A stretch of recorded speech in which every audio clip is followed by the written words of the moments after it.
সম্পূৰ্ণ পৰমাত্মাই পাপ কৰ্মৰ দণ্ডকো কাটিব পাৰে। এতিয়ালৈকে যি সন্ত মহাপুৰুষক লগ পাইছে তেওঁৱেই কৈছে পাপ কৰ্মৰ ফল ভুগিলেহে সমাপ্ত হয়। যিয়ে পাপ কৰ্ম কাটিব পাৰে, যিয়ে কালৰ বন্ধনৰ পৰা মুক্ত কৰিব পাৰে, তেওঁৰ নাম কি, পূজাৰ বিধি কি হয়, এয়া জানিবৰ কাৰণে নিশ্চয় শুনক জগতগুৰু তত্ত্বদৰ্শী সন্ত ৰামপালদেৱ মহাৰাজৰ অমৃত বচন, সৰ্বপবিত্ৰ ধৰ্ম পবিত্ৰ শাস্ত্ৰৰ আধাৰত। পৰমেশ্বৰে কয় এই কথাটো সকলোৱে জানে, কোনটোৱে ডুবাব কোনটোৱে পাৰ কৰাব, কিন্তু ধ্যান নিদিয়ে, জোৰ দি বিচাৰ নকৰে। যদি আমি বিচাৰ কৰাৰ অভ্যাসটো নকৰোঁ প্ৰত্যেকটো ঘটনাত, তেতিয়া আমি ইয়াৰ পৰা যাব নোৱাৰিম। যি আপোনালোকে ভক্তি কৰি আছে, সাধনা কৰি আছে, তাৰে ফল আপোনালোকৰ গুড একাউণ্টত লিখা যাব। আৰু যেতিয়া আপোনালোকে মনুষ্য জীৱন পাব তেতিয়া এই পুণ্য ধৰ্ম যি আপোনালোকে কৰি আছে সত্য সাধনাৰ, সেয়াটো বহুত পাব। কিন্তু এই দুৰ্গতি শেষ নহ'ব যেতিয়ালৈকে আপোনালোকে ইয়াৰ পৰা হৃদয় নাতৰাব যে আমি ইয়ালৈ আহিছোঁ কি বাবে আৰু কাৰ বাবে আমি ইয়াত গোটেই জীৱন ব্যৰ্থ কৰি আছোঁ। সন্তানৰ বাবে নেকি? হয়, সন্তানৰ বাবে। আৰু সন্তানৰ কথাটো নাজানোৱেই কালি তাৰ লগত কি হৈ যায়। গতিকে এনেকুৱা দুৰ্ঘটনাবোৰক আঁতৰাবলৈ সমৰ্থ শক্তিৰ আৱশ্যকতা হয়। সেই সমৰ্থবান কবীৰদেৱ যিয়ে আমাৰ প্ৰাৰব্ধৰ ভিতৰত আহিবলগীয়া ঘটনাবোৰক মানে আন যিকোনো ধৰণৰ যিবোৰ আপদ আছে সেইবোৰক তেওঁৱেই আঁতৰাব পাৰিব। অন্যথা যিবোৰ প্ৰভুৱে যাক আপোনালোকে ইষ্টদেৱ মানি পূজা কৰিছিলে, শ্ৰী ব্ৰহ্মাদেৱ, বিষ্ণুদেৱ, শিৱদেৱক আৰু ব্ৰহ্ম পৰব্ৰহ্ম দুৰ্গা দেৱীক, এওঁলোকে আমাৰ প্ৰাৰব্ধক সলনি কৰিব নোৱাৰে, কোনো চেঞ্জ কৰিব নোৱাৰে, পৰিৱৰ্তন কৰিব নোৱাৰে। যদি আপোনালোকৰ ভাগ্যত মৃত্যু আছে তেন্তে মৃত্যু হ'বই হ'ব। কিন্তু এজন পৰমাত্মা আছে, তেওঁ পূৰ্ণ ব্ৰহ্ম সত্য পুৰুষ। তেওঁ যদি আপোনালোকে পৰমাত্মাৰ ভক্তি সঁচা অন্তৰেৰে কৰি আছে, তেতিয়া আপোনালোকৰ পৰিয়ালত যদি কিবা বিপদ আহিব লগা থাকে, সেই বিপদো আপোনালোকৰ প্ৰাৰ্থনাৰ বাবে আঁতৰাই দিব প্ৰভুৱে। পুণ্যাত্মাসকল, এই আধ্যাত্মিক জ্ঞানৰ আৰু গভীৰ বিস্তাৰ আছে। ইয়াৰ বহুত গৃহ ৰহস্য আছে, ইয়াক বিস্তাৰিতভাৱে বুজিব লাগিব। এখন ঘৰৰ এজন সদস্যই নাম লৈ থৈছে আৰু সঁচা হৃদয়েৰে ভগৱানৰ ওচৰত সমৰ্পিত, তেওঁৰ বাবে সমগ্ৰ পৰিয়াল সুখী হৈ থাকিব যেতিয়ালৈকে তেওঁ জীয়াই থাকিব। পিছত সিহঁতৰ ওপৰত বিজুলী পৰক যিয়ে নাম লোৱা নাই।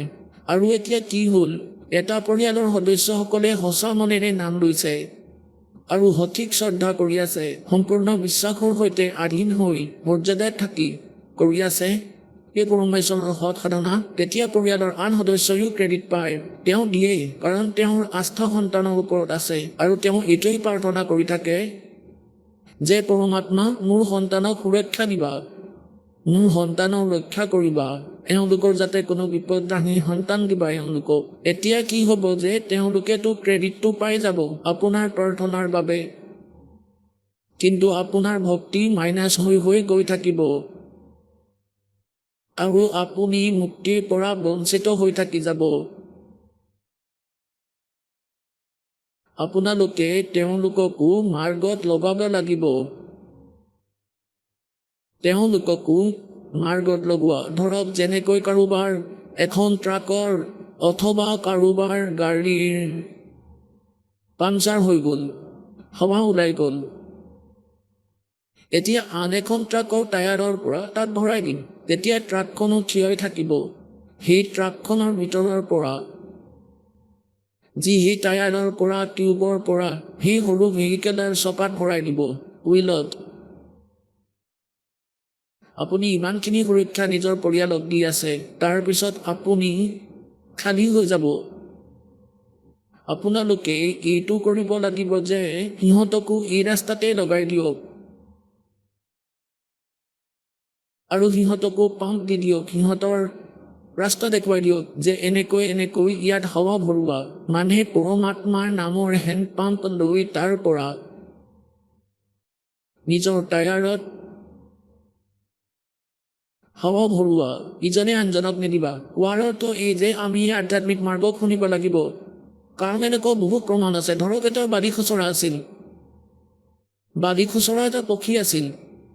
আগৰ জন্মৰ কাৰণে সি আগৰ জন্মান্তৰত ভক্তি কৰিছিলে।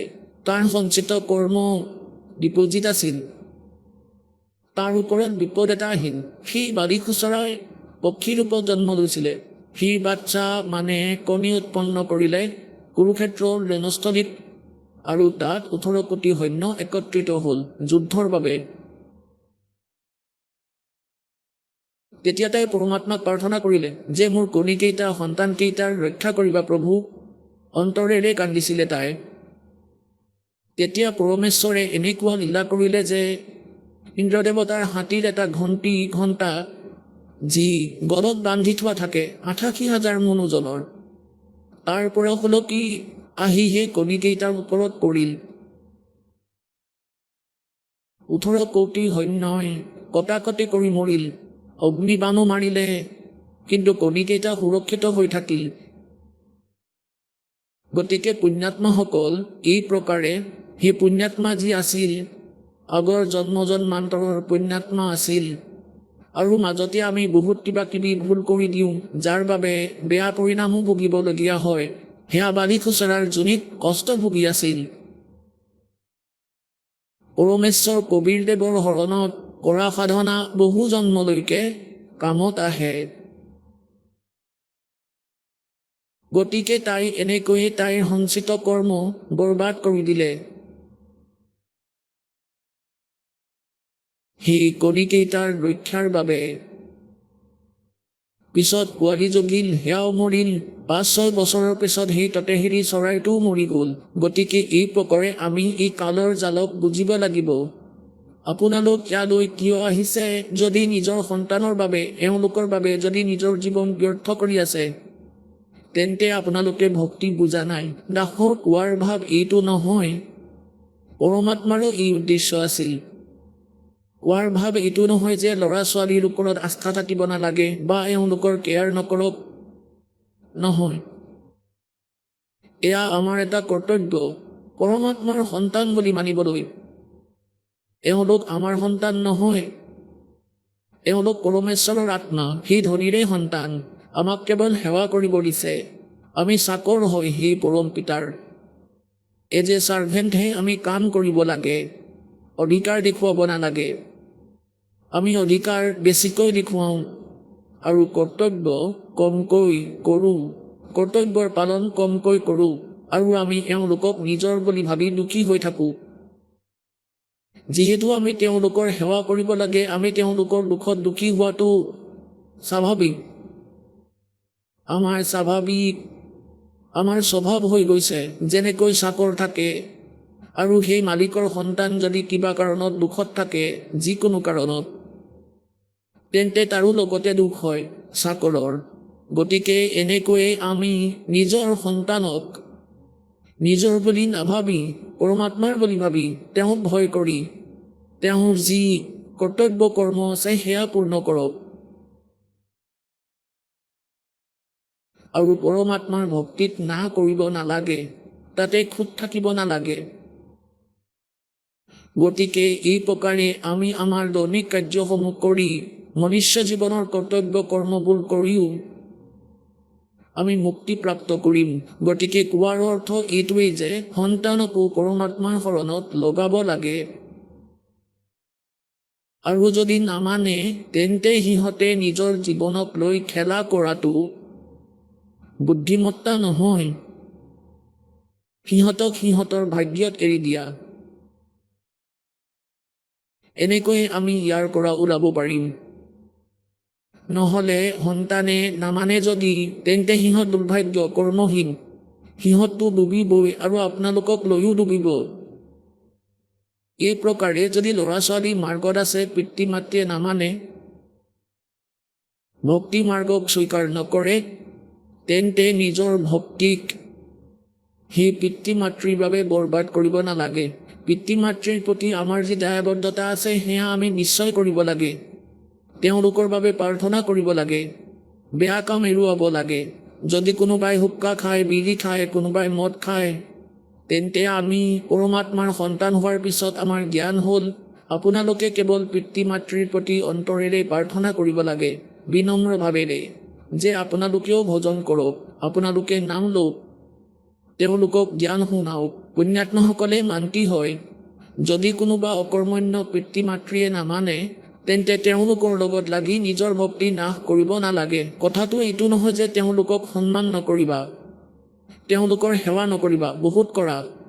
এই যে ফাদাৰ মাদাৰ, তেওঁলোকক সম্পূৰ্ণ শ্ৰদ্ধা কৰক, তেওঁলোকৰ সৎকাৰ কৰক। কি কৰিব? যদি কৰ্মৰ আধাৰত দুখী হৈ আছে, তেন্তে চিকিৎসা কৰা, ডক্তৰক দেখুওৱা, শুশ্ৰূষা কৰা তেওঁলোকৰ। যদি ভৰি বিষায় ভৰি মালিচ কৰা, যদি মূৰ বিষায় মূৰ মালিচ কৰা, সম্পূৰ্ণ সেৱা কৰা, কিন্তু নিজৰ ভক্তি বৰবাদ নকৰিবা। যদি আপোনালোকক মুক্তি লাগে,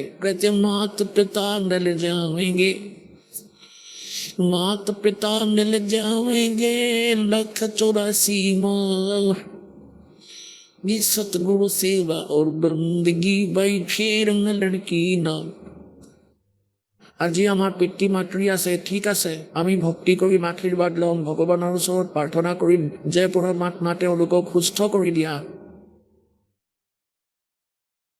এয়াতো আমি প্ৰথমে কৈছিলোঁ যে ভগৱানে তেওঁলোকক সুস্থ কৰি দিয়া, আৰু আপোনালোকৰ ভক্তিৰ বাবে সুস্থ নিশ্চয় হ'ব। কিন্তু আপোনাৰ উপাৰ্জনৰ বেছিভাগ অংশ, বহুত বেছি ভাগ সমাপ্ত হৈ যাব। তাৰপিছত আমাৰ মনলৈ এয়া আহে, কিয়নো আমি বালক, সেইবাবে কালৰ জালৰ পৰা ওলাব নোৱাৰোঁ। তাৰপিছত কি কয় যে আমি পিতৃ মাতৃৰ বাবে কি এইখিনিও কৰিব নোৱাৰোঁ? যিয়ে আমাক কষ্ট কৰি তুলি তালি ডাঙৰ দীঘল কৰিলে, আমি কি তেওঁলোকৰ বাবে দোৱা কৰিব নোৱাৰোঁ? এতিয়া এয়াতো বালকৰ কথা হয়, যি এই দাসে আপোনালোকক বুজাব খুজিছে যে এই পিতৃ মাতৃটো বহুত পাই যাবা। গাধ হ'লেও পাবা পিতৃ মাতৃ, কুকুৰৰ জুনিত গ'লেও পাবা পিতৃ মাতৃ, গৰু ম'হ হ'লেও পাবা পিতৃ মাতৃ, কিন্তু তাতে ভক্তি হ'লে নাপাবা। সেই পিতৃও গাধ হ'ব আৰু আপুনিও তাতেই গাধ হৈ দেখিব। তাৰপিছত ইজনে আনজনৰ কান্ধত ধৰিব, কোনেও কাকো বুজি নাপাব। এতিয়া এই জ্ঞানক বালকৰ দৰে সেই পুৰণা জ্ঞানৰ আধাৰত জুখিব নালাগে। পৰমাত্মাৰ জ্ঞানৰ অনুসৰি সাৱধানেৰে খোজ দিব লাগিব।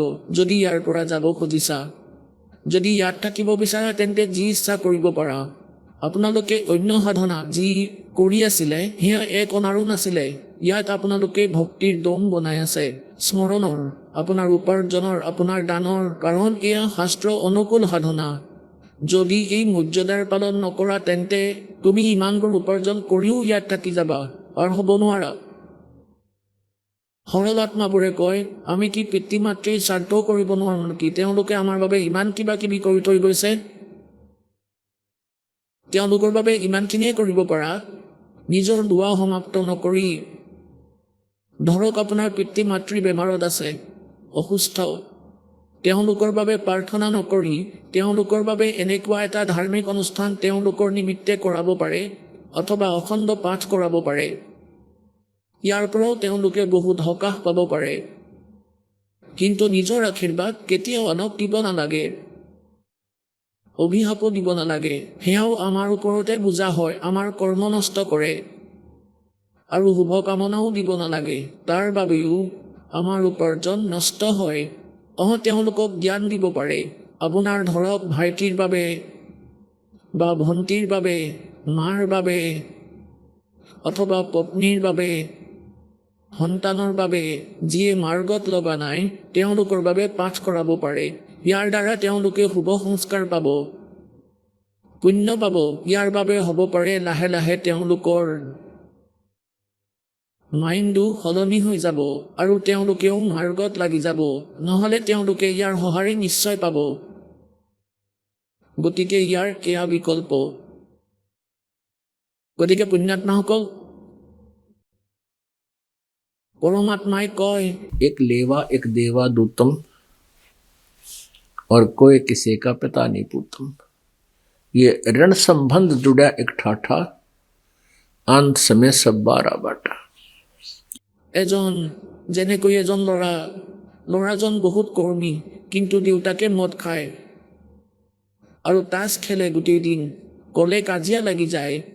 ল'ৰাজনে সেৱা কৰে, উপাৰ্জন কৰে, কিন্তু দেউতাকে মদ খায়। গতিকে সেই পিতৃয়ে নিজৰ পুত্ৰৰ পৰা আগৰ জন্মতে লোৱা দিয়া যিবোৰ পুণ্য আছে, নিজৰ প্ৰাপ্ত কৰি আছে। এজন ল'ৰা এনেকুৱা আছে, পিতৃ মাতৃয়ে উপাৰ্জন কৰি আছে আৰু সি ভাং খাই আছে, জুৱা খেলি আছে আৰু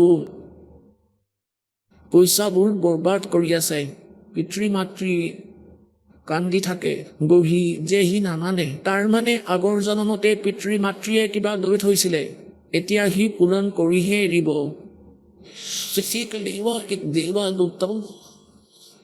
कोई काहू का पता नहीं पुतम ঋণ সম্বন্ধী দুবেগ ঠঠা। ঋণ ইজনৰ আনজনৰ ওপৰত ধাৰ আছে আৰু সেই কাৰণে এওঁলোকে এটা পৰিয়াল হৈ আছে। অঞ্চলে সম্বৰা বাৰ্তা, আপোনাৰ মৃত্যু হ'ব, নাজানো ক'ত জন্ম হ'ব। পুত্ৰৰ মৃত্যু হ'লে নাজানো ক'লৈ, সংস্কাৰ বশত ক'লৈ যাব, কোন দেশত জন্ম হ'ব। অঞ্চমে চব বাৰা বাট, বেলেগ বেলেগ বাৰা বাট, বাট মানে ৰাস্তা, বেলেগ বেলেগ ৰাস্তাত যাব। পিছত নাজানো কোনোবা জনমত লগ পাব নে নাপাব।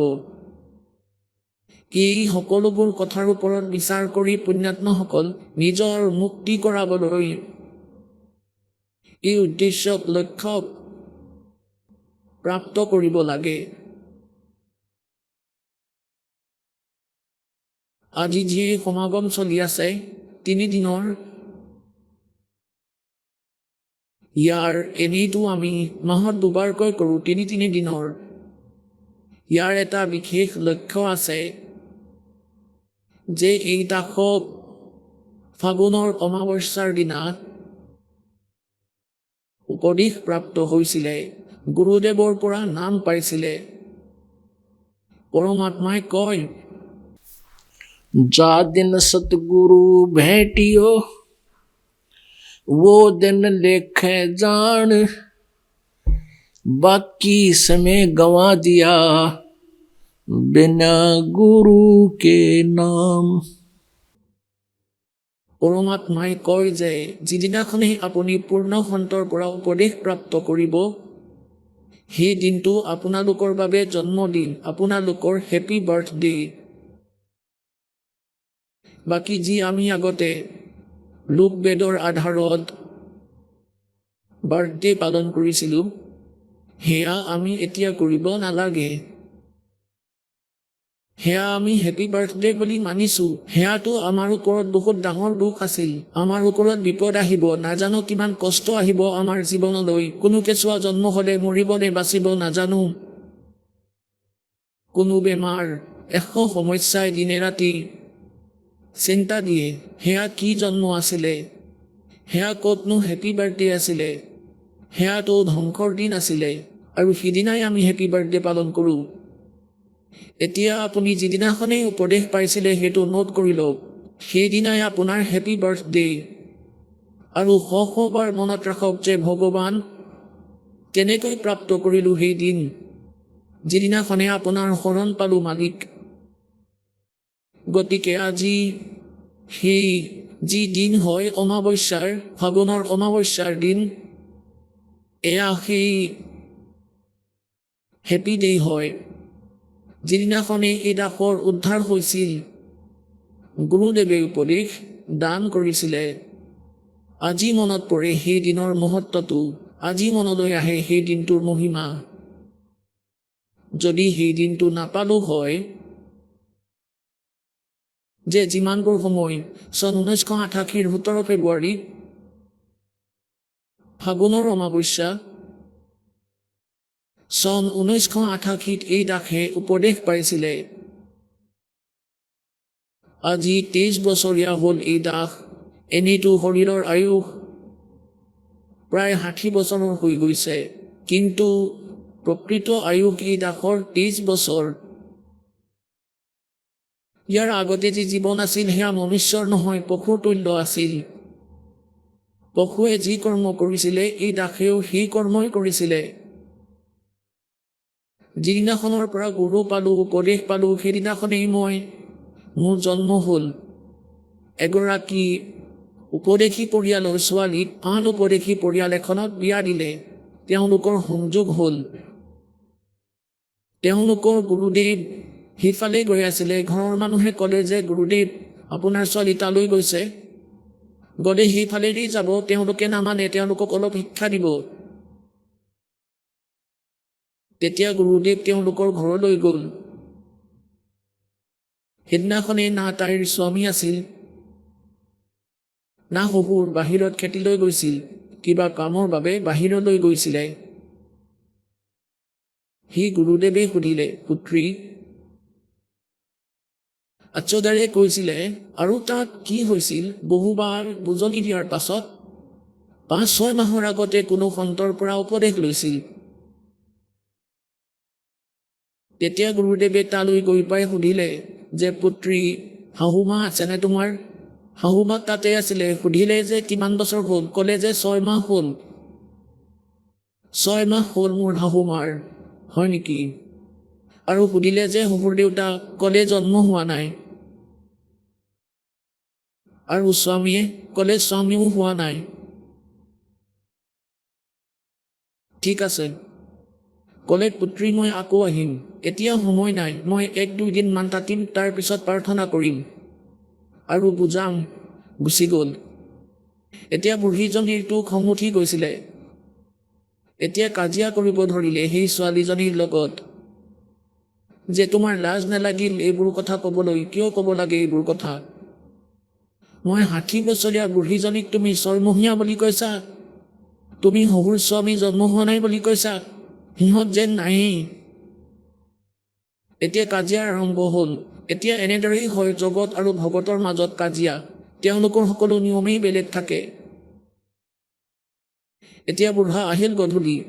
বুঢ়ীয়েতো আৰম্ভ হৈ গ'ল সকলো প্ৰবচন শুনাবলৈ। এয়া কোন ঘৰৰ ছোৱালী আহি গ'ল চাওক, মোক 6 মহীয়া বুলি কৈছে। গাঁৱৰ পৰা কোনোবা এজন আহিছিলে, বাবাজী। তেওঁ সুধিছিলে যে তোমাৰ শাহু আছেনে? সুধিছিলে যে তোমাৰ শাহুমা আছেনে? ক'লে যে মোৰ শাহুমাৰ 6 মাহ হৈছে। মই বুঢ়ীজনীক 6 মহীয়া বুলি কৈছে। আৰু আপোনাৰ বিষয়ে কৈছে যে মোৰ শাহুৰ বুঢ়াটো জন্মই হোৱা নাই। আৰু তাই নিজৰ স্বামীৰ বিষয়ে ক'লে মোৰ ল'ৰাটোকতো মাৰিয়েই পেলালে একো নভবাকৈ। এতিয়া বুঢ়াজন জনা বুজা আছিল, এইবোৰ কথা পাতিলে একো লাভ নহ'ব। যিহেতু তেওঁ কৈছে যে 2-3 দিনৰ পাছত আহিম, তেন্তে তেওঁৰ লগতেই কথা পাতিম। তেতিয়া সেই বৃদ্ধজনে তাইৰ শহুৰ দেউতাকে যেতিয়া সন্তজন আহিল তেতিয়া সুধিলে, মহাৰাজ, এই ছোৱালীজনীয়ে বহুত বেয়া শব্দ প্ৰয়োগ কৰিছে আৰু সেই কথাত আমি বহুত দুখ পাইছোঁ। সুধিলে কি শব্দৰ প্ৰয়োগ কৰিছিলে? যেতিয়া আপোনাৰ কথা পাতি আছিলোঁ তেতিয়া তাইৰ শাহুমাক মোৰ পত্নীয়ে ক'লে যে তেওঁ বয়স 60 বছৰ কিন্তু 6 মহীয়া বুলি কৈছিল। আৰু মই তাইৰ শহুৰ দেউতা ইয়াতে আছোঁ আৰু মোৰ কথা কৈছে যে মোৰ বোলে জন্মই হোৱা নাই। তাই কিমান অকৰ্মণ্য ছোৱালী। আৰু নিজৰ স্বামীৰ বিষয়ে কৈছে যে তেওঁ হেনো নায়েই। তাই কি বিধৱা হৈছে নেকি? তেতিয়া সেই মহাত্মাই ক'লে যে চৌধুৰী চাহেব মোৰ কথা শুনক। এয়া আমাৰ কোড ৱৰ্ড আছিল যে আপোনালোকে এই কথা বুজি নাপাব। তেতিয়া শাহুমাককো মাতিলে, ছোৱালীজনীকো মাতিলে, সকলো বহি গ'ল, সকলো একত্ৰিত হ'ল। যেতিয়া সেই মহাত্মাজনে ক'লে যে যিসকলে নাম লোৱা নাই, ভক্তি নকৰে, সিহঁতৰ মনুষ্য জীৱন নাই, সেয়াতো পশুৰ দৰে জীৱন। আৰু শাহুমাকে চাগে 6 মাহ আগতে নাম লৈছিলে। তেতিয়া শাহুমাকে ক'লে, হয় 6 মাহ আগতে মই নাম লৈছিলোঁ। এজন মহাত্মা আহিছিল আমাৰ গাঁৱলৈ আৰু তোমাৰ ছোৱালীয়ে মোক জোৰ কৰি নাম দিয়াইছিলে। মই নাম ল'লোঁ। সেইবাবে আপোনাক বয়সস্থ হ'লেও 6 মহীয়া বুলি কৈছিলে। ইয়াৰ আগতে আপোনাৰ জন্ম পশুৰ দৰে হৈছিল, মানুহৰ দৰে নহয়। আৰু যিদিনাৰ পৰা আপুনি নাম লৈছিলে সেইদিনাৰ পৰা আপোনাৰ জন্ম হৈছে, সেইবাবে আপোনাক 6 মহীয়া বুলি কৈছে। তেতিয়া ক'লে, ঠিক আছে মহাৰাজ, মোৰ ভুল হৈ গ'ল, মই বহুত বেয়াকৈ কৈ দিলোঁ ছোৱালীজনীক। ক'লে কোনো কথা নাই, জ্ঞান নাথাকিলে এনেকুৱাই হয়। আৰু যিহেতু শহুৰ দেউতাই নামেই লোৱা নাছিলে সেইবাবে তেওঁক নোহোৱা বুলিয়েই কৈ দিলে। তেতিয়া শহুৰ দেউতাকৰ ওপৰতো এই কথাৰ প্ৰভাৱ পৰিল যে ঠিকেই কৈছে, তেওঁ বহুত জ্ঞান বুজালে। তেতিয়া শহুৰ দেউতাকেও নাম লৈ ল'লে, গিৰিয়েকেও উপদেশ ল'লে। এটা পুণ্যাত্মাই ভাল ঘৰৰ ছোৱালী, সৎসংগ পৰিয়ালৰ ছোৱালীয়ে আন ঘৰলৈ গৈ এনেকৈ ঠিক কৰে। গতিকে যিদিনাৰ পৰাই আপুনি উপদেশ পাইছে, সেয়া আপোনাৰ জন্ম আৰু বাকী যি জীৱন আছিল সেয়া ব্যৰ্থ গ'ল। আকৌ এনেকৈও কোৱা হয় যে কেইদিনমান ভালদৰে জীয়ালেও বহুত। কিছুমান বয়সস্থ মানুহে এনেকৈ কয়, যেতিয়ালৈকে আমি উপদেশ প্ৰাপ্ত নকৰোঁ তেতিয়ালৈকে আমাৰ জীৱন ব্যৰ্থ। যদি এই মনুষ্যৰ জীৱন পাই পৰমাত্মাৰ ভক্তি নকৰে, তেতিয়া এই জীৱন পশুতুল্য বুলি কৈছে সদগুৰুৱে। আৰু গুৰুও পূৰ্ণ হ'ব লাগে। চাওক, পৰমেশ্বৰ কবিৰদেৱ আহে চাৰিওটা যুগতে, নিজৰ জ্ঞান প্ৰচাৰ কৰে, আৰু সেই জ্ঞানবোৰত জোৰ থাকে আৰু বাকী জ্ঞানবোৰত জোৰ নাথাকে। গতিকে সি পৰমেশ্বৰৰ জ্ঞানক আধাৰ কৰি এই নকলি সন্তবোৰেও নাম দি ফুৰে। সেই আধাৰতে তেওঁলোকে নাম লৈ লয়, কিন্তু তেওঁলোকে একো লাভ নাপায় সেই নামৰ পৰা, কাৰণ তেওঁলোক অধিকাৰী নহয়। কিন্তু ইমানখিনি নিশ্চয় হয় যে তেওঁলোকে কোৱা অনুসৰি বেয়াৰ পৰা বাচি যায়। বিড়ি, মদ, মাংস, তম্বাকু যদি এৰুৱাই দিব পাৰে তেওঁলোকৰ, তেতিয়া সেই পাপৰ পৰা বাচি যায়। আৰু সেয়া সময় আহে কোনোবা বহুত সময়ৰ পিছতহে, যেনেকৈ পৰমাত্মা 600 বছৰ আগতে আহিছিলে। সেই সময়ত আপোনালোকক উপদেশী বনাই আপোনালোকৰ বেটেৰী চাৰ্জ কৰি থৈ গ'ল। আপোনালোকক ইমানেই ভক্তি কৰাই থৈ গ'ল যাতে এই যুগলৈকে, এই মধ্য প্ৰজন্মলৈকে আপোনালোকৰ মনুষ্য জীৱন চলিয়েই আহি আছে। আৰু আপোনালোকক কেৱল 5 নামহে দি থৈ গৈছিলে। এই 5 নামেৰে 600 বছৰ আগতে কেৱল 5 নাম দিয়া হৈছিলে। পৰমাত্মাই আন নাম দিয়া নাছিলে। কেৱল 2-এজন পুণ্যাত্মা, যিসকল বিশেষ আত্মা আছিল, তেওঁলোকক সকলোবোৰ মন্ত্ৰ দিছিলে, কিন্তু আগলৈ দান কৰাৰ প্ৰভুৱে আদেশ দিয়া নাছিল। সেয়া কোন? যি 600 বছৰৰ ভিতৰত, আজিৰ পৰা 600 বছৰৰ ভিতৰত যাক পৰমাত্মাই পাইছিলে। আদৰণীয় ধৰমদাস চাহেবদেৱ তেওঁৰ সমকালীন আছিল। আদৰণীয় নানক চাহেবদেৱ তেওঁ কবিৰ চাহেবৰ সমকালীন আছিল। আদৰণীয় মলুকদাস চাহেবদেৱ, আদৰণীয় দাদু চাহেবদেৱ, আদৰণীয় গৰীবদাস চাহেবদেৱ চুৰানীৰ গাঁও, চুৰানীৰ জিলা জজ্জাৰ হাৰিয়ানাৰ। আদৰণীয় ঘিছাদাস চাহেবদেৱ, তেওঁলোক পিছত হৈছিল। তেওঁৰ সমকালীন 2জন মহাত্মা পুৰুষ আছিল। তেওঁলোকক পৰমাত্মাই পাইছিলে আৰু সম্পূৰ্ণ নাম দিছিলে।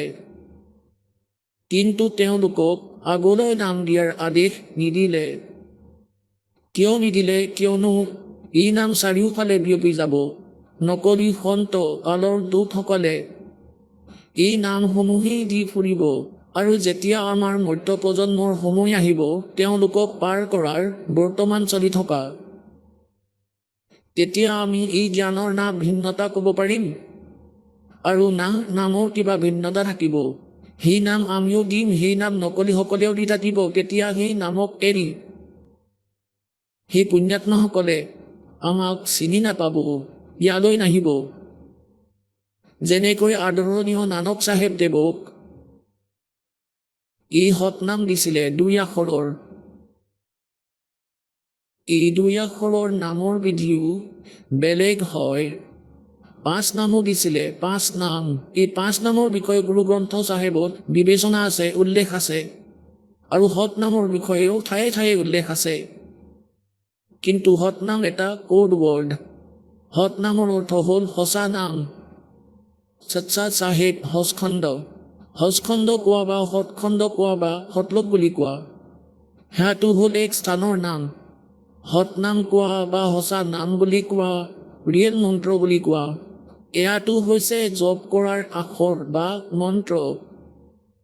গতিকে এই মন্ত্ৰ নানক চাহেবদেৱক পৰমাত্মাই দিছিলে, কবিৰ পৰমেশ্বৰে। কিন্তু তেওঁৰ দ্বাৰা প্ৰতিজ্ঞা কৰাইছিলে যে এতিয়া পুণ্যাত্মাসকল এই নাম কাকো নিদিবা, এই নামদান নকৰিবা, নহ'লে এই মধ্য প্ৰজন্মত এই কালৰ দূতসকলে নিজৰ জালত বন্দী কৰি ৰাখিব, আমি আকৌ উভতাই ল'ব নোৱাৰিম। যেনে ধনধনচত গুৰু, ৰাধা স্বামী আৰু এই সঞ্চাদেশীসকল, বাল বাগেশ্বৰ হতপালসকল, নিৰংকাৰী, এয়া আচাৰাম, এওঁলোকে মূৰ্খ বনাই আছে সৰলাত্মাবোৰক। এওঁলোক চুদাংশুৰ দৰে হয়। এওঁলোকৰ 5 আখৰৰো জ্ঞান নাই, 1 পইচাৰো আধ্যাত্মিক জ্ঞান নাই এই মহাপুৰুষসকলৰ। এওঁলোক আগৰ জন্মৰ পুণ্যাত্মা নিজৰ পুণ্যৰ নাশ কৰি আছে আৰু লগতে সৰলাত্মাবোৰক মিছগাইড কৰি ভগৱানৰ পৰা দূৰ কৰি এওঁলোক মহাপাপৰ ভাগী হৈ আছে। ইয়াতকৈ ডাঙৰ অপৰাধ পৃথিৱীত নাই আৰু ইয়াতকৈ ডাঙৰ পুণ্য নাই যি প্ৰাণ উদ্ধাৰী এচা ধৰ্মী ওৰ। এই পুণ্যাত্মাসকলক ভাল মাৰ্গ এটা দেখুৱাই দিয়াৰ সমান একো পুণ্য নাই আৰু ইয়াতকৈ ডাঙৰ পাপ নাই যি আপোনাৰ অমূল্য জীৱনক নাশ কৰি আছে নকলি সন্ত আৰু গুৰুৰ মাধ্যমেৰে। ই কালে নিজৰ খেল খেলি আছে। গতিকে এই দাসে আপোনালোকক ক'ব বিচাৰিছে যে পৰমাত্মাই এই মাৰ্গ লুকুৱাই ৰাখিছিলে আৰু এই জ্ঞানকো লুকুৱাই ৰখাৰ প্ৰতিজ্ঞা দি থৈছিলে যে ধৰমদাস লাভ দোহাই মূল জ্ঞান কেইবাৰ নাযায়। মূল জ্ঞান যি এই দাসে আপোনালোকক এতিয়া প্ৰকাশলৈ আনি আছে, এই যি জ্ঞানক ইয়াক লুকুৱাই ৰখাৰ প্ৰতিজ্ঞা দি থৈছিলে। और ये मूल ज्ञान तब तक छुपाई जब तक 12 पंथ ना मिट जाए। এতিয়া 13 নম্বৰ পন্থ আৰম্ভ হৈ গ'ল পৰমাত্মাৰ। অৰিজিনেল 12টাটো শেষ হৈ গ'ল কাৰণ তেওঁলোকৰ অস্তিত্ব শেষ হৈ যাব, কাৰণ তেওঁলোকৰ ওচৰত সেই জ্ঞান, সেই মন্ত্ৰ, সেই নাম নাই। কিন্তু আজিৰ সমাজ বুদ্ধিমান, তেওঁলোক এডুকেটেড, বহুতে এই মাৰ্গক স্বীকাৰ কৰিব। গতিকে নানক চাহিব দেৱক পৰমাত্মাই নাম দিছিলে সতনাম। তাৰপিছত গুৰু নানক দেৱক সেয়া চিধাকৈ কোৱা নাছিলে সতনাম শ্ৰী ৱাহেগুৰু, সতনাম শ্ৰী ৱাহেগুৰু, ৱাহেগুৰু সতনাম ৱাহেগুৰু। ৱাহেগুৰুৰ অৰ্থ হ'ল কবিৰ পৰমাত্মাই সত্যলোকলৈ নানক দেৱক লৈ গৈছিলে। তাত দেখিছিলে তেওঁৰ স্থানক স্থিতিক, তেওঁ সঁচাকৈ পৰমাত্মা হয়, সত্যলোকত থাকে। তাৰপিছত পৰমেশ্বৰে কৈছিলে যে আপুনি উভতি যাওক, এই জ্ঞানৰ প্ৰচাৰ কৰক। যি আপুনি চকুৰে দেখিছে সেয়া জনতাক কওক, ভগতসকলক এই কালৰ যাদক বুজাই দিয়া। আৰু মই কাশীত থাকোঁ, ৰামানন্দ দেৱ মোৰ গুৰু হয় আৰু মই তাত শিপিনীৰ কাম কৰোঁ, মই পৃথিৱীটোত থাকোঁ। নানক দেৱ আকৌ উভতি আহিল। 3 দিনলৈকে অদৃশ্য হৈ গৈছিল। তেওঁ বেই নদীত গা ধুবলৈ ডুব মাৰিছিল আৰু উভতি অহা নাছিল। কিন্তু 3য় দিনাই সেই নদীৰ পাৰত থিয় হৈ থকা দেখা গ'ল। তাৰ পাছত নানক দেৱে যি চাকৰি কৰিছিলে সেই চাকৰি ত্যাগ কৰি বাৰাণসী, প্ৰথম উদাসী বাৰাণসীৰ হয়, তালৈ গ'ল। যেতিয়া তাত পৰমাত্মাক দেখিলে, হাই স্বৰ্গলোকি বেশ এঠক গড়া ঠকি দেশ খৰাচিয়ানা বতা বাৰী দানক ৰূপ ৰাহা কৰতা। চকু পানী ভৰি গ'ল আৰু আন শিপিনীবোৰক সেই কলনীৰ থিয় হৈ মাত লগাই আছে। তেওঁ শিপিনীৰ ৰূপ ধাৰণ কৰি আছে, তেওঁ পৰমাত্মা হয়, আহক সকলোৱে চাই লওক। ভাই ভকতসকল, তেওঁ ভগৱান হয়, পৰমাত্মা হয়।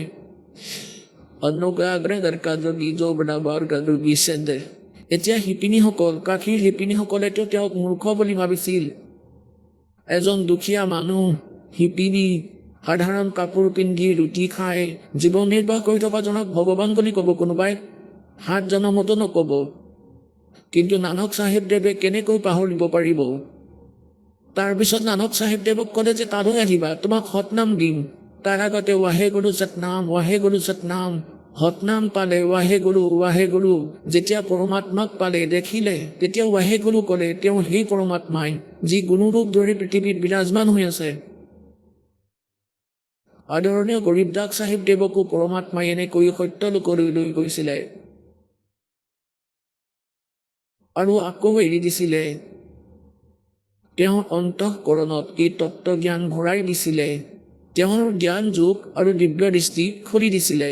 তেতিয়া আদৰণীয় গৰীবদাস চাহিব দেৱে কৈছিলে, हम सुल्तानी नानक तारे दादू को उपदेश दिया, जात जुलाहा भेद न पाया, काशी माहे कबीर हुआ।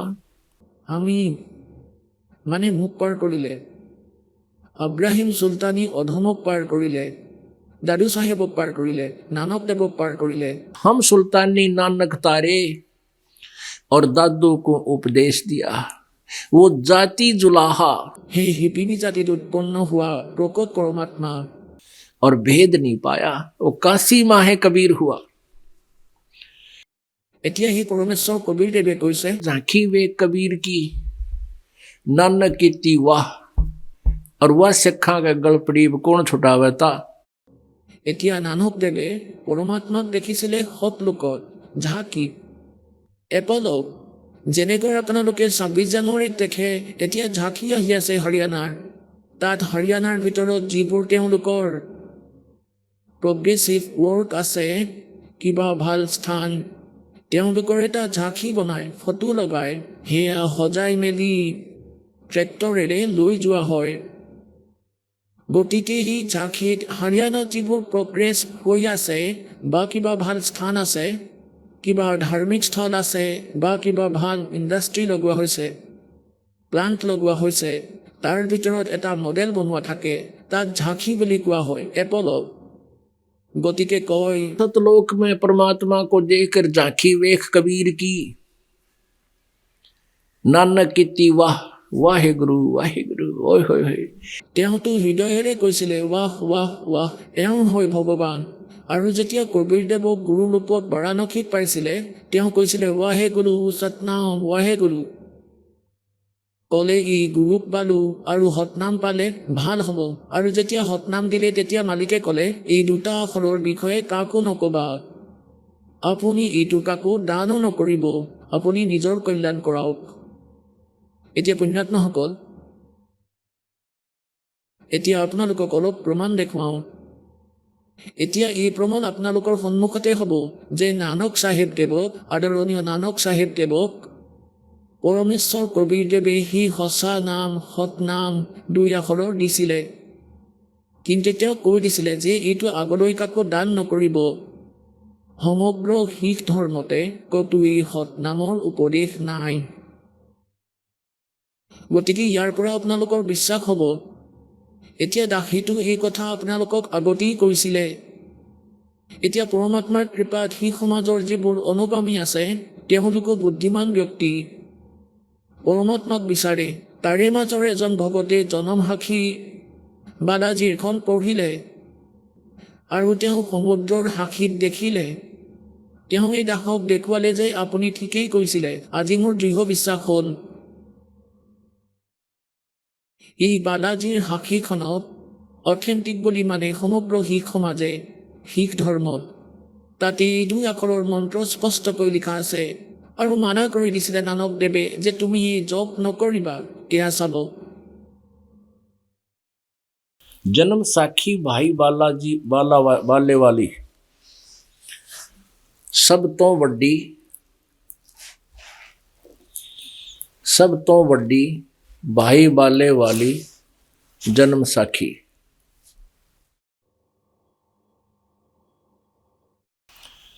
Doctor Jawahar Singh Kripal Singh and company. তেওঁলোকে চপাইছে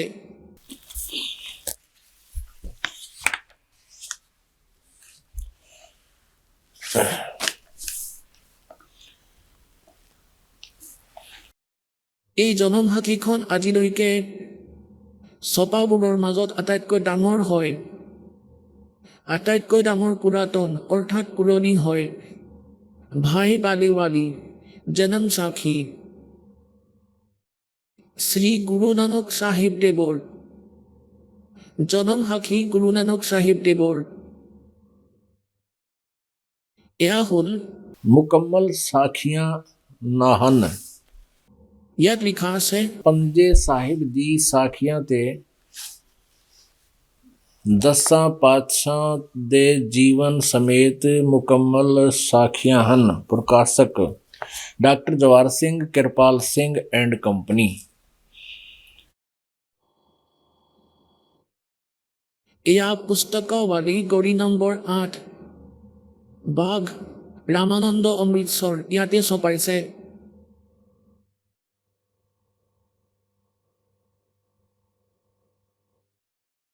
এতিয়া আপোনালোকক ইয়াতে দেখুৱাম 547 নম্বৰ পৃষ্ঠাত 547 নম্বৰ পৃষ্ঠাত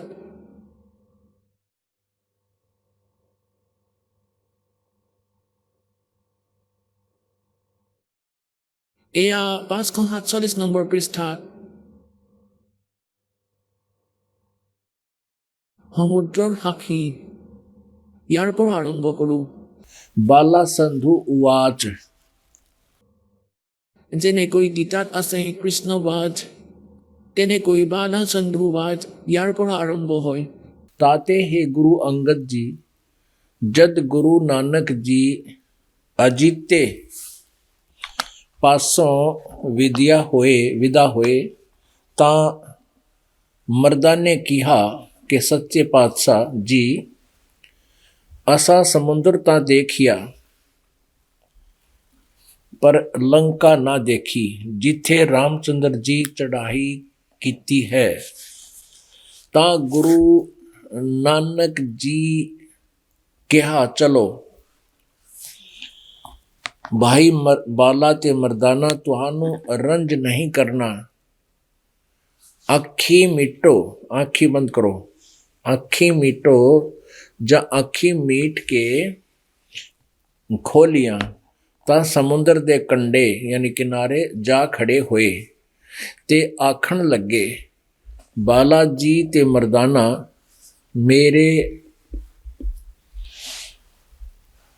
मेरे पीछे पीछे चले आओ, मुखों वाहेगुरु वाहेगुरु कहिंदे आओ ते आगे आगे गुरु जी तुर पे जैसे धरती ऊपर तुरदे सन, समुद्र के ऊपर चल पड़े तुरदे सन, उसे तरह समुद्र ऊपर तुर पे जा चले यानी चले जाओ थे, चले जावण ते पीछे बालाजी मर्दाना जावण। ता मर्दाने विचार किया कि गुरु नानक देव जी ओम सोहम जपदे जांदे हन, ओम सोहम जपदे जांदे हन। ता मर्दाना भी ओम सोहम लगा जपण ते लगा गोते खावण। जा गुरु नानक जी देखन ता मर्दाना गोते खांदा है। ता गुरु जी कहा मर्दाना गुरु जी करनी वल नहीं देखना, गुरु दे वचना पर चलना चाहिए। तू मर्दाना ओहे आख जे असा आखिया है। ता मर्दाना फेर लगा वाहेगुरु कहन, ता फिर जल ऊपर उसे तरह तुरन लगा। এতিয়া পুণ্যাত্মাসকল, এতিয়া এয়াই হ'ল সেই জ্ঞান যি এই দাসে আপোনালোকক ক'ব বিচাৰিছে। প্ৰমাণ অবিহনে আপোনালোকে স্বীকাৰ কৰিব নোৱাৰিব, কাৰণ আমি অজ্ঞানতাক আৱশ্যকতাতকৈ অধিক শুনি থৈছোঁ। এটাতো ইটোও শুনি থৈছোঁ, যদি গুৰুদেৱে কিবা বচন দি দিয়ে, কিবা নাম দি দিয়ে, গুৰুৰ সেই বচনে আমাক পাৰ কৰি দিব। পুণ্যাত্মাসকল, প্ৰথমে যিজন গুৰু হ'ব তেওঁ যিটি কথা নক'ব, অযথা কথা নকয়, তেওঁ সদায় সঁচা কথা কয় আৰু যি নামে পাৰ কৰাই দিয়ে সেই উপদেশেই দিয়ে। এতিয়া যদি কোনোবাই কয় ডক্টৰে যি ঔষধ নিদিয়ক কিয় সেইটো খালেই ভাল হ'ব, যদি ডক্টৰেই হয় যিটি ঔষধ নিদিয়ে তেওঁ সেই ঔষধেই দিব যিটোৰে বেমাৰ ভাল হ'ব। এতিয়া যদি কোনোবা সাধাৰণ বেদ হয় যিটি ঔষধেই দিব, আৰু শ্ৰদ্ধালুসকলে বেমাৰৰ বাবে সেই ঔষধবোৰ ডক্টৰে দিয়া বুলিয়েই খাই থাকিব, কিন্তু নিজৰ জীৱন নষ্ট কৰি দিব। এনেকৈয়ে এই নকলি গুৰুসকলৰ যি শিষ্য আছে তেওঁলোকে এনেকৈ কয় যে গুৰুদেৱে যিয়েই নাম নিদিয়ক কিয় গুৰুৰ বচনেই পাৰ কৰাই দিয়ে। নহয়, গুৰুৱে সেই নামেই দিব যি নামেৰে পাৰ হ'ব পাৰিব, যদিহে তেওঁ গুৰু। নহ'লেতো এয়া বেজ বেজালিতো বহুত আছে। সেই বেজ হাকিমৰ পৰা পাছ হেৰুৱাবলৈ এই দাসে আপোনালোকক এই জ্ঞানেৰে আপোনালোকক পৰিপক্ক কৰিব বিচাৰিছে, যাতে আপোনালোকে সেই অকৰ্মণ্যবোৰৰ জালত আকৌ এবাৰ নপৰক আৰু যিসকল আছে তেওঁলোকো ওলাব। বহুত সৰলাত্মাই কয় যে আপোনালোকৰ গুৰুদেৱেতো সমালোচনা কৰে, নিন্দা কৰে। এতিয়া পুণ্যাত্মাসকল তেওঁলোকেতো যি টি ক'ব পাৰে, যিহেতু তেওঁলোক শ্ৰদ্ধালু, নিজৰ গুৰুক দৃঢ় শ্ৰদ্ধা কৰে আৰু কৰিবও লাগে যদিহে গুৰু হয়, নকলি যদি ত্যাগ কৰিব লাগে। এতিয়া যেনেকৈ চৰকাৰে এবাৰ নকলিনক ধৰিছিলে 500 টকাৰ, হাজাৰৰ। পিছত সেয়া টেলিভিছনৰ মাধ্যমেৰে, বাতৰি কাগজৰ মাধ্যমেৰে অৰিজিনেল আৰু ডুপ্লিকেট দুয়োখনকে সন্মুখীকৈ দেখুৱাইছিলে আৰু কৈছিলে যে অৰিজিনেলবোৰ এনেকুৱা হয় আৰু ডুপ্লিকেটবোৰ এনেকুৱা হয়, ইয়াৰ পৰা বাচি চলিব। গতিকে চৰকাৰে সমালোচনা কৰি থকা নাছিলে, এক মহা উপকাৰী কাম কৰিছিলে। এনেকৈ এই দাখে কৰি আছে আমাৰ যি সৎগ্ৰন্থ আছে, পবিত্ৰ গীতা, পবিত্ৰ বেদ, পবিত্ৰ কোৰাণ, পবিত্ৰ গুৰু গ্ৰন্থ চাহিব, পবিত্ৰ বাইবেল। ইয়াৰ ভিতৰত যি পৰমাত্মাৰ বিষয়ে যি জ্ঞান আছে, সেয়া অৰিজিনেল জ্ঞান হয়। এইবোৰৰ ভিতৰত সেই মন্ত্ৰও বিদ্যমান আছে যাৰ দ্বাৰা মুক্তি সম্ভৱ। গীতাৰ অধ্যায় নম্বৰ 8 শ্লোক নম্বৰ 13 গীতাৰ জ্ঞানদাতা ব্ৰহ্মই কয়, মোৰ কেৱল এক ওম মন্ত্ৰ আছে, ইয়াৰ অতিৰিক্ত মোৰ কোনো মন্ত্ৰ নাই, কোনো ভক্তি, কোনো জপৰ মন্ত্ৰ নাই কাৰোৱে। গতিকে ওম নাম এটা আখৰৰ মন্ত্ৰ আৰু পৰমোক্ষৰ ব্ৰহ্মৰ বিষয়ে অধ্যায় নম্বৰ 17 শ্লোক নম্বৰ 23 তিনি আখৰৰ মন্ত্ৰৰে পূৰ্ণ মুক্তিৰ প্ৰাপ্তিৰ সংকেত দিছে। তাত ওম, তাত আৰু সৎ আছে। ওম সেয়া চিধাই হয় ব্ৰহ্মৰ, আৰু তৎ যি আছে সেয়া পৰব্ৰহ্মৰ, সেয়া গুপ্ত মন্ত্ৰ। এই দুয়োটা মিলি সৎনাম হৈ যায় দুই আখৰৰ নামেৰে। এটা ওম, এটা সাংকেতিক তৎ, এই দুয়োটা মিলি এয়া এক সৎনাম হৈ যায় দুই আখৰৰ। আৰু তৃতীয় মন্ত্ৰ যি আছে সেয়া পৰমোক্ষৰ ব্ৰহ্মৰ হয়, যাক সাৰ নাম বুলি কোৱা হয়। এই তিনিওটাৰ শেষত এই তিনিওটাৰে যোগ হৈ যায়, এই তিনিওটা মন্ত্ৰ এটাই হৈ যায়। যেতিয়া আপোনাৰ সাৰ নাম প্ৰাপ্ত হ'ব, সেই মন্ত্ৰৰে আপোনাৰ পূৰ্ণ মুক্তি হ'ব, জন্ম মৃত্যু আৰু কেতিয়াও নহয়। আমি সৎ লোকলৈ গুচি যাম য'ৰ পৰা আমি আহিছিলোঁ।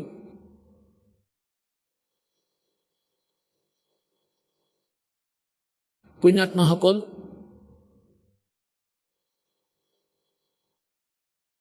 পৰমাত্মাক পাবৰ বাবে আপোনালোকে এক বিশেষ সময়ো উলিয়াই ল'ব লাগিব। যেনেকৈ কালি কৈছিলোঁ যে আমি ল'ৰা ছোৱালীক উপাৰ্জন কৰি খোৱাৰ যোগ্য কৰি তোলোঁ। যদি কিবা চাকৰি কৰে বা বিজনেছ বেপাৰ কৰে, তেতিয়া যদি শিক্ষিত হয় তেন্তে মাৰ নাখায়। সেইবাবে আমি 15-16 বছৰ 20 বছৰলৈকে ল'ৰা ছোৱালীক ফ্ৰী এৰি দিওঁ, পইচাও দিওঁ আৰু সিহঁতক সম্পূৰ্ণ সময়ো দিওঁ। ঘৰৰ কোনো কাৰ্যৰ বাবে আমি সেই ল'ৰা ছোৱালীক নলগাওঁ। 15-16 বছৰ পাছতহে সিহঁতে 2খন ৰুটি উপাৰ্জন কৰাৰ যোগ্য হৈ পৰে, পেটৰ বাবে এটা চাকৰিৰ যোগ্য হয়, আৰু আমি ভগৱানক বিচাৰোঁ। এতিয়া ইয়াৰ বাবে আপোনালোকে সময়ো উলিয়াব লাগিব, আপোনালোকে ধনো ব্যয় কৰিব লাগিব। যেনেকৈ আমি ল'ৰা ছোৱালীৰ বাবে পইচা লগাওঁ, সময়ো দিওঁ, কাৰণ আমি তাৰ সৈতে পৰিচিত যে এই ল'ৰাজন যদি পঢ়ি শুনি শিক্ষিত হয় আৰু চাকৰি কৰাত লাগি যায়, তেতিয়া সি নিজৰ জীৱন সফল কৰি ল'ব পাৰিব। আমাৰ এই পইচা ব্যৰ্থ নাযায়। আৰু সুপাত্ৰক দিয়া দান, পূৰ্ণ সন্তৰ মাধ্যমেৰে আপোনালোকে দিয়া দান আৰু লোৱা মন্ত্ৰ আপোনালোকৰ কেতিয়াও ব্যৰ্থ নহয়, কাৰণ আমি সেই প্ৰচিজিয়াৰৰ সৈতে, সেই লাভৰ সৈতে পৰিচিত। ল'ৰা ছোৱালী যিদিনাখনি আমি ঈশ্বৰৰ সৈতে পৰিচিত হৈ যাম, তেতিয়া আমি এইফালেও সিমানেই সক্ৰিয় হৈ উঠিম।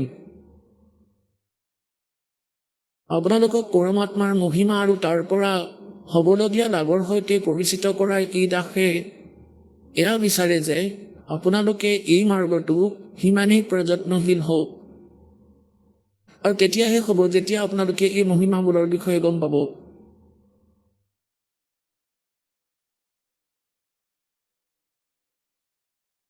সেই মহিমাৰ সৈতে পৰিচিত কৰাবলৈ আপোনালোকক ইয়ালৈ মতা হৈছে, CD ইত্যাদি বনোৱা হৈছে আৰু কিতাপ বনাই আপোনালোকৰ ওচৰলৈ লৈ যোৱা হৈছে, যাতে আপোনালোকে অলপ সময় উলিয়ায়। আৰু কি সময় উলিয়াব? যেনেকৈ চাকৰি কৰাসকলে চাকৰি কৰে, 7-8 ঘণ্টা তেওঁলোকৰ ছাৰ্ভিচৰ সময়। তাৰপিছত আপোনাৰ হাতত বহুত সময় থাকে, 16 ঘণ্টা থাকি যায়, 6 ঘণ্টা আপুনি শুয়ে লওক, 10 ঘণ্টা হৈ যাব, 2 ঘণ্টা গা ধোৱা চাফা হোৱাত লগাই লওক, চাফা হোৱাৰ বাবে। তথাপিও আপোনাৰ হাতত 8 ঘণ্টা এটা থাকি যাব। এই 8 ঘণ্টাত আড্ডা নামাৰি, চিনেমা ইত্যাদি নাচাই, পৰমাত্মাৰ ভজনত, সেৱাত, স্মৰণত, নামত, দানত, ক'ৰবাত নহয় ক'ৰবাত নিজৰ মনটোক লগাই ৰাখক। তেতিয়া আপোনাৰ মুক্তি বহুত সহজে হৈ যাব। 10 মাংস গুৰু কো দিজে জীৱন সফল কৰি দিজে। গতিকে পুণ্যাত্মাসকল, এই পৰমাত্মাৰ মহিমাৰ জ্ঞান যেতিয়া আমাৰ হৈ যাব, তেতিয়া আপোনাৰ বিশেষ ধৰণে মনটো লাগিব। আৰু যেতিয়ালৈকে আপোনালোকৰ মন নবহে, আপোনাৰ ভক্তি সফল নহ'ব। আপোনালোকৰ এইটো কনচেপ্ট ক্লিয়াৰ হৈ যাব লাগে যে এই দাসে যি জ্ঞান আপোনালোকক দি আছে, এয়া সত্য জ্ঞান।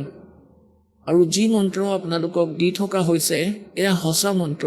ইয়াৰ অতিৰিক্তে এই পৃথিৱীত আন কোনো নাম নাই। ইয়াৰ অতিৰিক্তে যদি কোনোবাই নামদানো কৰে, কাৰণ নামদানেৰেই মুক্তি হ'ব।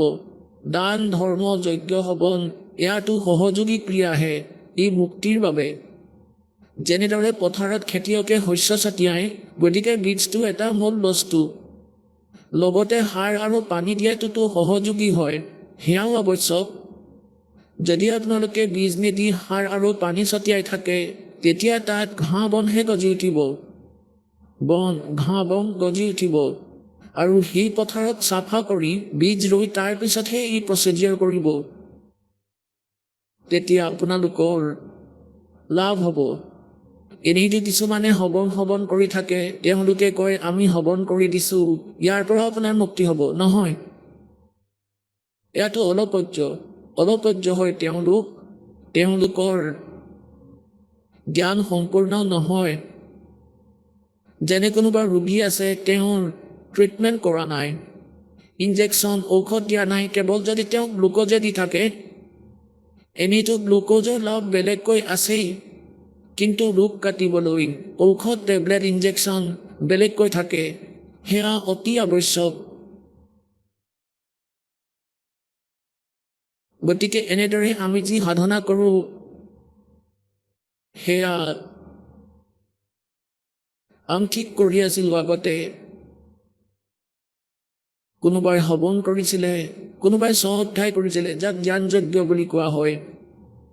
আৰু ক'ৰবাত ধৰ্মভোজ হ'লে তাত 10 টকা দান কৰি দিয়ে, বা ধৰ্মভোজ পাতি দিছিলোঁ। কেৱল এইখিনিৰে লাভ নহ'ব, কিন্তু কোৱা হয়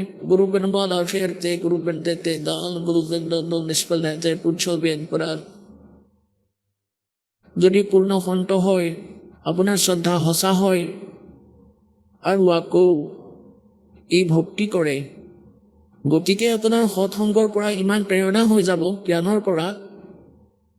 পৰমাত্মাক পাবৰ বাবে ৰজাসকলে ৰাজত্বও এৰি দিছিলে। কাৰণ আত্মাৰ যেতিয়া জ্ঞান হৈ যায়, তেতিয়া তাৰ ব্যাকুলতা বহুত বৃদ্ধি হৈ যায়। এতিয়া সেই ব্যাকুলতাটো আহি যায় জ্ঞানৰ পৰা, কিন্তু সমাধান নোপোৱাৰ বাবে সেয়া বৰবাদ হৈ যায়। ঘৰো ত্যাগ কৰি দিয়ে, ভক্তিও কৰি থাকে, কিন্তু অন্তত তেওঁলোকে মুক্তি নাপায়, অন্য সিদ্ধিহে প্ৰাপ্ত কৰে। বহুতো প্ৰমাণ আছে। কবিৰ পৰমেশ্বৰদেৱে কয়, যেতিয়া আপোনালোকৰ পৰমাত্মাৰ প্ৰতি ব্যাকুলতা আহিব, এনেকুৱা স্থিতি আহি যাব, নাতো আপোনাৰ ক'ৰবাত মন বহিব, না কাৰোবাৰ লগত যিটি কথা পাতিবলৈ মন যাব।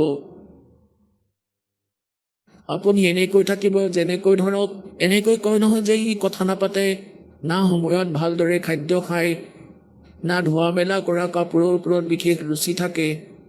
তেতিয়া কয় নাজানো কি হৈ গ'ল ইয়াৰ, অন্যমনস্ক হৈ থাকে, অন্যমনস্ক। এই যে অন্যমনস্ক হৈ থকা মুদ্ৰা আছে, এয়া পৰমাত্মাৰ ফালে থকা বিশেষ আন্তৰিকতাৰ প্ৰতীক হয়। পৰমেশ্বৰ কবিৰদেৱে কয়, কবিৰা বেদ বুলাইয়া, কবিৰ বেদ বুলাইয়া পকড়কে দেখিবা। হীৰা চালে বেদ ন বেদ ন জানে হি মেৰা কৰক কলে জেমা। বৈদ্যইটো কয় যে ইয়াৰ একো বেমাৰ নাই, আৰু ঘৰৰ মানুহে কয় যে ই দেখোন শুকাই গৈ আছে, কাৰো লগত কথাও নাপাতে, না গা ধোৱাৰ প্ৰতি কিবা ৰুচি আছে, নে খোৱা লোৱাৰ প্ৰতি কিবা ৰুচি আছে, এনেই বহি থাকে, কাৰো লগত কথা নাপাতে। তেতিয়া পৰমাত্মাই কয়, এয়া প্ৰাণীৰ এক বিশেষ ব্যাকুলতা, এক বিশেষ মুদ্ৰা হৈ যাব আপোনালোকৰ। আৰু ইয়াক কেনেকৈ হ'ব? এই জ্ঞানেৰে, আৰু লগতে আপোনালোকৰ ভক্তিও চলি থাকিব। যেতিয়ালৈকে আপোনালোকৰ ভক্তিৰ টিউবত যদি ক'ৰবাত পাংচাৰ হৈ আছে, তেন্তে সেয়া যদি আপুনি উপাৰ্জনো কৰি আছে,